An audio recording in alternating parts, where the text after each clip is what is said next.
PM report आ जाएगा, मैं आज ही भेज रहा हूँ आप लोगों के सामने। नागपुर आज ही भेज। नहीं सर, सुनिए पहले मेरी बात को। आप पहले पीएम रिपोर्ट करने के बाद पन्ना कोतवाली एवं बराज चौकी अंतर्गत संजय सिंह बघेल उर्फ भैया राजा के सड़क किनारे बेहोशी की हालत में मिलने के बाद नागपुर के अस्पताल में इलाज के दौरान मौत हो गई है।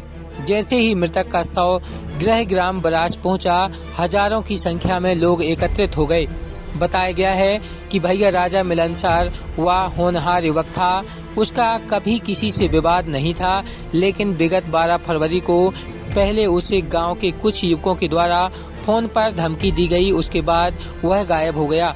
दूसरे दिन सुबह 9 बजे सड़क किनारे बेहोशी की हालत में मिला, जिसे डॉक्टरों के द्वारा नागपुर रेफर कर दिया गया। वहां लगभग 10 दिन तक इलाज चला और मौत हो गई। हजारों लोगों ने पुलिस चौकी के सामने शव रखकर घेराव कर दिया। लोगों का आरोप था कि प्रथम दिन से ही चौकी प्रभारी शिशिर मंडल की भूमिका संदिग्ध रही है। वह आरोपियों के खिलाफ एफआईआर की बजाय गुमराह करते रहे हैं। यहाँ तक कि गांव के एक व्यक्ति ने इस घटना की फोटो सोशल मीडिया में अपलोड कर दी, तो उसको चौकी प्रभारी द्वारा जबरन चौकी ले जाया गया और लोग एफआईआर और आरोपियों की गिरफ्तारी की मांग कर रहे थे और किसी भी हालत में मानने को तैयार नहीं थे। एसडीओपी एसपी सिंह बघेल ने मौके पर पहुंचकर फरियादियों से लिखित आवेदन प्राप्त कर पीएम रिपोर्ट नागपुर से आते ही एफआईआर और गिरफ्तारी का आश्वासन दिया और चौकी प्रभारी शिशिर मंडल को पुलिस अधीक्षक के आदेश पर निलंबित कर दिया गया है। जिसके बाद मृतक के परिजनों, ग्रामीणों और करणी सेना के सदस्यों ने धरना प्रदर्शन समाप्त किया और शीघ्र ही कार्यवाही नहीं होने पर उग्र आंदोलन की चेतावनी दी है। इस दौरान भारी पुलिस बल तैनात रहा। धरना समाप्त होते ही मृतक के परिजन एवं ग्रामीण मृतक के अंतिम संस्कार के लिए रवाना हो गए। एक हमारी समाज के युवा थे, उनका नाम था भैया राजा बघेल, हाल निवास बराज के रहने वाले हैं। और उनके साथ 12 तारीख को कुछ लोगों ने धमकी भी दी मारने की, और वो रिकॉर्डिंग है, मतलब सब मोबाइल पे पड़ी है कि मारने की धमकी दी जाती है। फिर उसके बाद वो पन्ना से निकलते हैं, टोल नाका पे 9:13-14 पे उनका सीसीटीवी फुटेज मिलता है। और फिर उसके दूसरे दिन, मतलब वो रात निकल जाती है, सुबह में 9-10 बजे करीब सड़क के किनारे उनकी मतलब डेड बॉडी की हालत में पड़े हुए मिलते हैं, अंतिम सांसें गिर रहे होते हैं।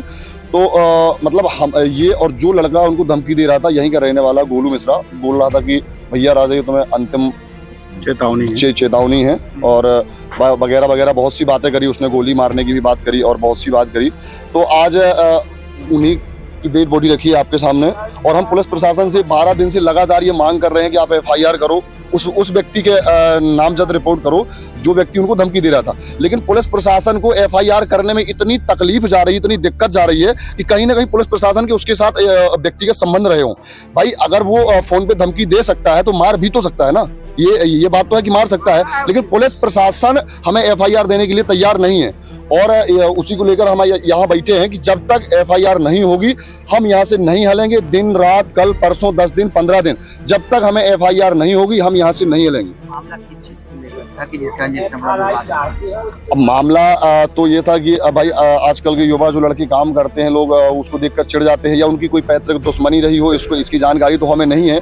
लेकिन जो आप रिकॉर्डिंग सुनेंगे तो उस रिपोर्टिंग में मतलब ऐसा कुछ समझ में आया कि उस दिन उनको किसी लड़की ने फोन करके बुलाया था कि आप आ जाओ। मतलब सुबह से लेकर शाम तक उनके साथ साजिश ही रची गई थी। अब किस मामले को लेकर उन्होंने मारा, अब इसकी जानकारी तो हमें नहीं है, इसीलिए तो हम एफआईआर की मांग कर रहे हैं ना। ऑडियो कॉल को लेकर के ऐसा प्रतीत होता है कि जैसे कोई प्रेम प्रसंग का मामला हो।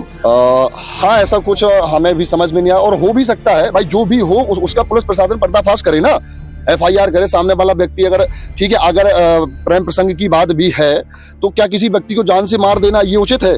भाई प्रेम प्रसंग की बात है तो आप उसको समझाइए, कुछ भी करिए, जान से मार देना कोई बात तो नहीं हुई। लेकिन सामने वाले व्यक्ति ने अगर प्रेम प्रसंग के लिए ही मारा है उसको जान से, तब भी सामने वाले व्यक्ति को सजा तो मिलनी चाहिए। ऑडियो कॉल में खुलेआम धमकी दी जा रही है, खुलेआम, बिल्कुल जान से मारने की खुलेआम धमकी दी जा रही है। कहीं ना कहीं पुलिस के ऊपर पक्षपात के आरोप लगाए जा रहे हैं। बिल्कुल बिल्कुल पुलिस प्रशासन के ऊपर पक्षपात के आरोप लगाए जा रहे हैं, क्योंकि पुलिस प्रशासन 12 दिन से सुनने के लिए तैयार नहीं है। परिजन हम ये लोग ये चाहते हैं कि जो भी वो व्यक्ति है गोलू मिश्रा करके है, उसके और उसके चाचा हैं राकेश मिश्रा, पीयूष मिश्रा लोग हैं, और उनके खिलाफ नामजद एफआईआर हो उसके बाद पीएम रिपोर्ट आने के बाद पुलिस विवेचना करे। अगर वो दोषी पाए जाते हैं तो उन्हें फांसी हो, और दोषी नहीं है तो उसमें हमें कोई दिक्कत नहीं है।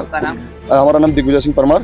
भाई साहब, जाम नहीं है ये, शांतिपूर्ण तरीके से हम लोग अपनी मांग मनवाने के लिए, एफआईआर करवाने के लिए शांतिपूर्ण तरीके से बैठे हैं। 2000 आदमी देखिए आप चारों तरफ, कोई शोरगोल नहीं है, कोई जाम नहीं है।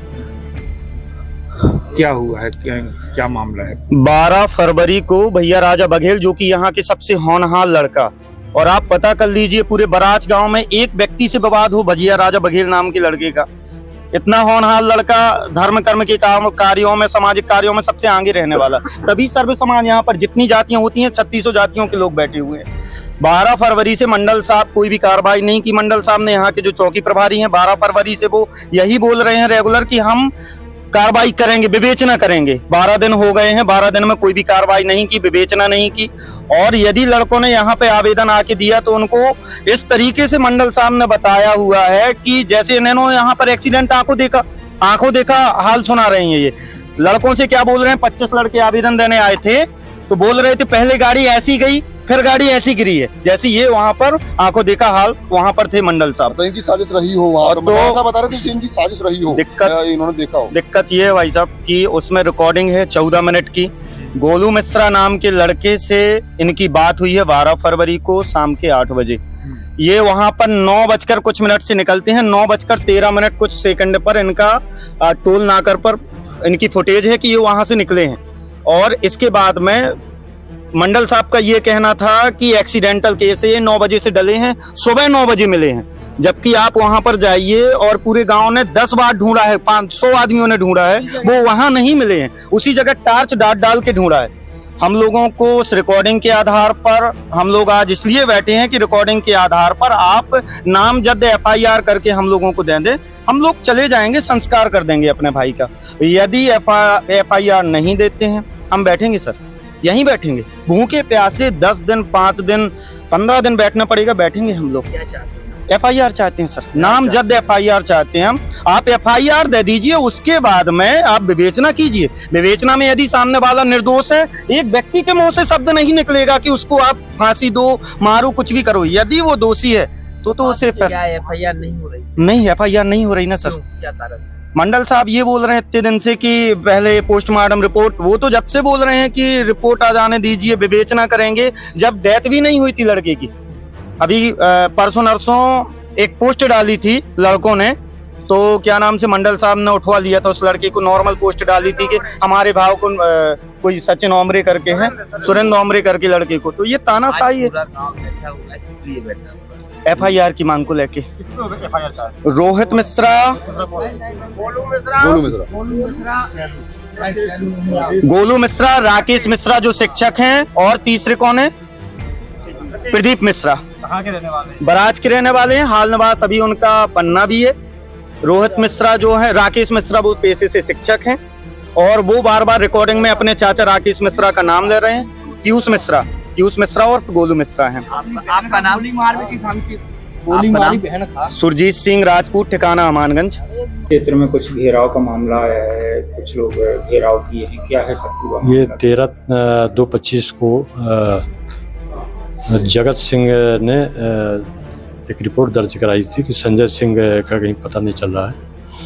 वो इस पर गुम निशान कायम हुआ था, और खोजबीन पर संजय सिंह घायल अवस्था पर मोटरसाइकिल से मिले थे।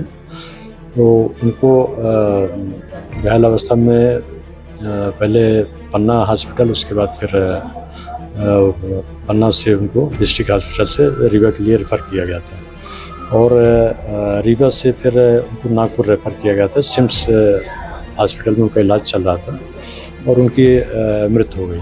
परिजनों का ये कहना है कि इनका कोई प्रेम प्रसंग का मामला था, तो उसमें लड़की पक्ष के लोगों के ऊपर आरोप लगा रहे हैं कि उनने इसकी हत्या करवा दी है।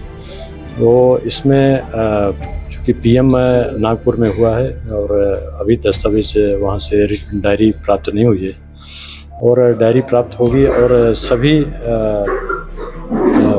तथ्यों का विश्लेषण किया जाएगा, जो जिसे जो अपराध पाया जाएगा उसकी कायमी की जाएगी। यही इन लोगों को मैं बता रहा था कि अब ये डायरी वहाँ से आई नहीं है। हमने अपने अधिकारी को भेजा है नागपुर के लिए और वहाँ मैंने संबंधित थाने से बात भी की है। तो डायरी आने के उपरांत स्थिति स्पष्ट होगी और उसके अनुसार सच के अनुसार कार्रवाई की जाएगी। गांव के लोग सभी लोग थाने के अंदर आ गए हैं। हाँ, मैं उनसे मैंने बात की है, उनको बताया, पूरी प्रोसीजर बताया कि ये चूँकि गुम निशान कायम है और जो मैं मृत हो गई है, डायरी नागपुर से आना है, नागपुर से जैसे डायरी प्राप्त होगी और उसके सच के अनुसार वैधानिक कार्रवाई की जाएगी। 2 कोर्ट में ऑडियो भी वायरल हुए हैं जिसमें बाप बेटे के बीच ऑडियो वायरल हुआ है और एक मृतक और आरोपी के बीच जिस पे आरोप लगाया जा रहा है उसके बीच का ऑडियो वायरल हुआ है। हाँ, उसकी खुलेआम धमकी दी जा रही है। उसमें उसकी भी जांच की जा रही है। वो उनका मोबाइल हमने बुलवाया है मृतक का और उसकी जब्ती की जाएगी अभी। और उसको भी जिससे बातचीत इनकी चल रही थी, जिस पक्ष से बातचीत चल रही थी, कुछ गुनौर के लड़के हैं उनसे बातचीत चल रही थी, कुछ पन्ना के हैं उनसे बातचीत चल रही थी। उन्हीं सभी को बुला के और उनसे बारीकी से पूछताछ की जाएगी और जो उसमें साक्ष्य आएगी, अगर कोई आपराधिक प्रकरण है तो निश्चित ही उसमें आपराधिक प्रकरण कायम किया जाएगा। इस पूरे मामले को लेकर चौकी प्रभारी को सस्पेंड भी किया गया है। हाँ, उनके एसपी साहब को मैंने वस्तुस्थिति से अवगत कराया है और इसमें जांच में उन्होंने जो लापरवाही बरती है उसके संबंध में एसपी साहब ने उनको निलंबित किया गया। सर, इसमें एफआईआर भी होगी अभी? एफआईआर जब हमारी डायरी आ जाएगी, मर्ग डायरी आ जाएगी जो वहाँ से नागपुर से, तो एफआईआर होगी। धन्यवाद। ईएम रिपोर्ट आ जाने तो मैं हाथ जोड़ रहा हूँ, मैं एफआईआर दूंगा। मैं ये मीडिया वाले हैं ना, मुझे मीडिया तो मतलब नहीं है, बता रहा हूँ एफआईआर मीडिया तो मतलब नहीं है, मैं एफआईआर दूंगा, मैं एफआईआर दूंगा।